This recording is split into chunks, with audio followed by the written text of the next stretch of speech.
Bismillahirrahmanirrahim. Shkojmë te fetvaja e radhës, agjerimi I udhëtarit.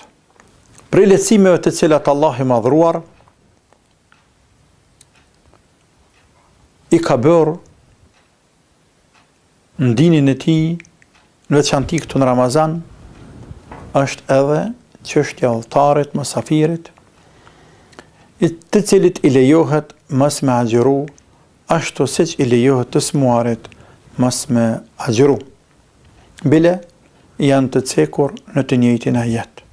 Thot Allahu: "Wa man kana minkum maridan, wa man kana maridan aw ala safarin, fa iddatun min ayamin ukhra."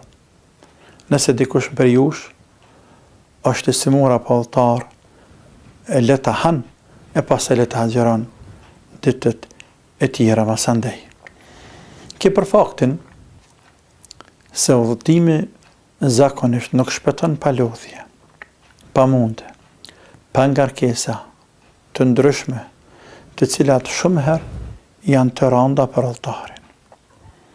Mund të thot dikush, po, kjo ka qenë më herët, kur udhëtimi ka qenë me mjete primitive, ndërsa sot, kur udhëtimi bëhet me mjete bashkohore, nuk janë këto vështërsi. Kjo vërtet është e vërtet pjesërisht, por jo krejtësisht. Sepse, edhe ata të cilët udhëtojnë sot me mjete bashkohore, e din fort mirë se shumë herë aq shumë lodhen, aq shumë torturohen, e mundohen, e prokopohen, e maltretohen gjatë udhëtimit, saqë rruga nëse është një ditë, ju duket sikurse me udhëtuar një kohë të gjatë. Udhëtimi si udhëtim gjithmonë është I mundshëm me pas lodhje, vështirësi, prokopime tjera. Ani pse ai nuk ka kusht me ndodh gjithherë. Për atë arsye, Islami ka shikuar shumicën e rasteve si dukuri gjatë jetës së njeriut dhe e ka fut në grupin e atyre që u ka lehtësuar disa gjëra, siç është puna e namazit atje, apo puna e agjerimit, këtu ku jemi duke folur për agjerimin. Vlen të ceket se agjerimi gjatë udhëtimit është I lejuar, por është e drejtë e tina edhe mos me agjeruar. Pra, udhëtari ka të drejtë të agjeroj dhe ka të drejtë të mos agjeroj. Pra ndryshon pak prej të smuarit. Udhëtari ka të drejtë të agjeroj dhe ka të drejtë të mos agjeroj. Ka në hadith të Aishës radhiyallahu anha se një sahabi I bekuar me emrin Hamza ibn Amr al-Aslami agjeron të shumë dhe e pyeti pejgamberin sallallahu alaihi wasallam: "Ya Rasulullah, a asumu fi safar am uftir?" Ata agjeroj nëse në udhëtim, e asumu fi safar, ata agjeroj. Që pa thuja Rasul, ata agjeroj në udhëtim? Pejgamberi sallallahu alaihi wasallam tha: "In shi'ta fasum, wa in shi'ta fa aftir." Ndash agjero, po ndash mos agjero. E dha hapësirë me I zgjedh të dyjat, ndash agjero, por ndash mos agjero. Nga ky kontekst gjejmë shumë hadithe dhe gjurmë të sahabëve radhiyallahu anhum, të cilat na tregojnë, na shpjegojnë gjendjen e sahabëve gjatë udhëtimit. Se ata ka pas prej tyre të cilët kanë agjeruar, e ka pas prej tyre të cilët nuk kanë agjeruar. As ata nuk I kanë akuzuar këta, po as këta nuk I kanë akuzuar apo qortuar ata. Ka në hadith të Enesit radhiyallahu anhu, një prej tyre haditheve të shumta, thotë se kuna nusafir ma Nabi sallallahu alaihi wasallam, falam yu'ib as-sa'imu 'ala al-muftiri wala al-muftiru 'ala as-sa'im. Udhëtonim me pejgamberin sallallahu alaihi wasallam. Ai që agjeronte nuk e qortonte këta që pa hanë gjatë udhëtimit, po edhe këtë që hante e prishte Ramazanin, nuk e qortonte këta që agjeronte. Pra, ishte një lloj lehtësimi. Në gjuhën arabe quhet apo në shariat rrahsa, lehtësim, kush do në merr me këtë, kush do në merr me atë. Njerëzit janë të lirë të veprojnë çka të dojnë. Mirë po, nga ky kontekst vjen edhe mesela tjetër se cila është më preferuar, nëse dyat janë të lejuara. A thun janë është më preferuar? Nëse po cila? E vërteta se ulemaja kanë diskutuar në këtë mesele. Por ajo që është më sakt, inshallah taala, është se nëse agjërimi për udhëtarin nuk është i vështirë, nuk paraqet ndonjë vështirësi të madhe, apo ndonjë mund të madh, sikur sa që udhtojmë me mjetet bashkëkohore, më mirë për te është me agjëruar, është më mirë për te me agjëruar. Ndërsa nëse udhëtimi paraqet mund dhe vështirësi, qoftë në kohën e sotit, atëherë më mirë për te është me agjëruar. Kështu mendojnë edhe shumica e ulemave, si Hanefit, Malikit dhe Shafiit. Por ajo çka dua të fokusohem ta përsëris prap është që muslimanët duhet të jenë tolerant, zemërgjër dhe duhet ta justifikojnë njëri tjetrin. Përderisa që të dy të kanë të drejtë, ai me prish, ky me agjëru. Dhe ajo çka është më rëndësi, se njeriu ka të drejtë gjatë udhëtimit me hunger pa asnjë problem. Pra të arsye ka thënë Ibn Taymija, Allahu pas mëshiruar, ai i cili e mohon se udhëtari ka të drejtë të prish Ramazanin, yustatab, kërkohet prej tij me u pendu te i madhi Allah, sepse e ka lëshuar rrugën e Allahut Azza wa Jall. Qysh po mohon diçka çka është aq e qartë, sa që në njeri i cili njeh sa do pak dispozita dhe ka një hori qoftë sipërfaqësore në dinën e Allahut, nuk mund ta mohoj një gjë të tillë. Me ajete kuranore, me hadith pejgamberi dhe konsenzus këtë ulemaja musliman. Për të pasur atë drejt njeriu që udhton për të hëngur Ramazanin, ai duhet jetë udhëtar në termin e shariatit. Udhëtar në një distancë të caktuar. Distancë kjo, për të cilën kanë diskutuar bajagi ulemaja. Por ajo çka sillen 4 mëdhëbet prej Hanefive, e Malikive, e Shafive dhe Hanbelive, dhe pjesa absolute e ulemave të selefëve, gjeneratave të para është me kohë sotit prej 80 deri në 90 kilometra distancë. Mendoj, Zotë din, se nëse është pak ma pak, nuk prish punë.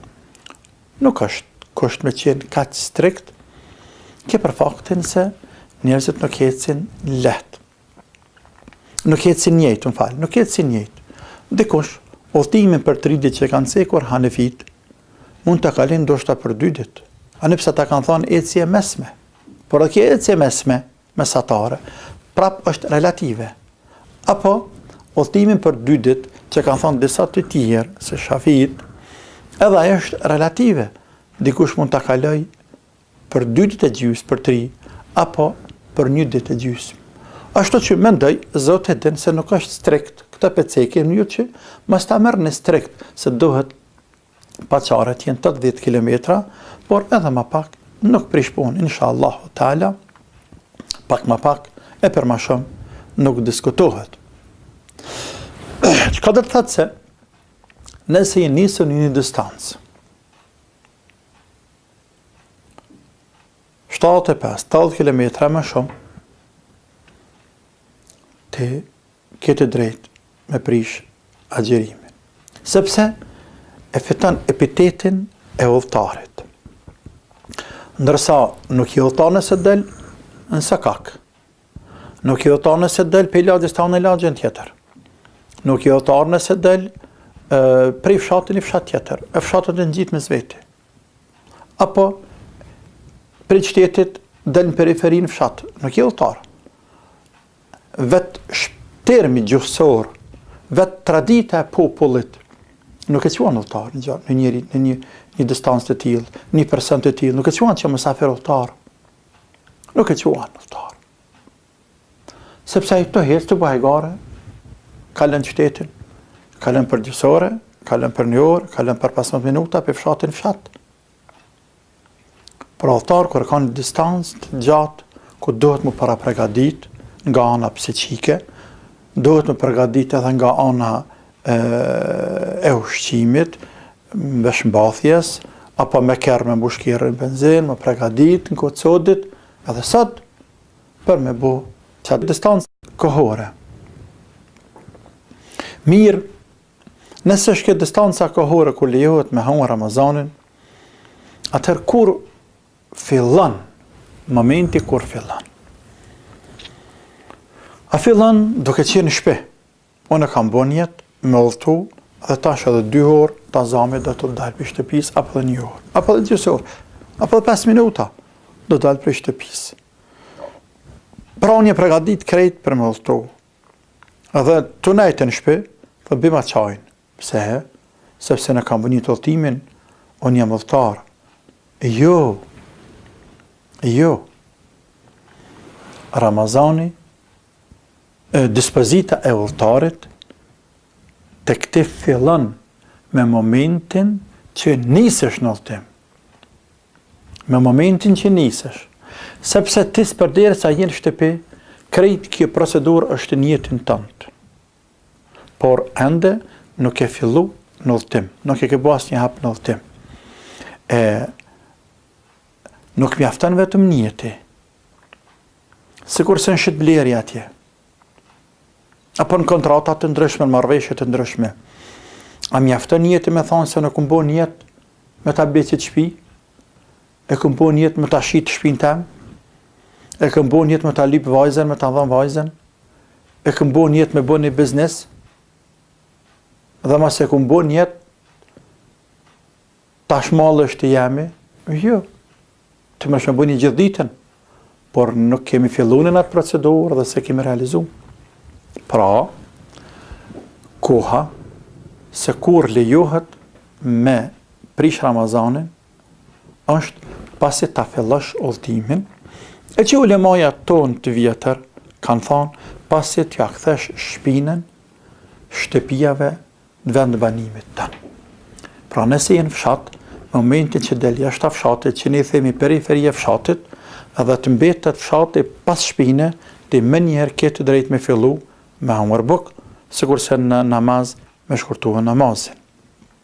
Apo në qytet, del jashtë qytetit, në periferi të qytetit, mbeten shtëpijat mrapa shpinës tane, këtë drejt me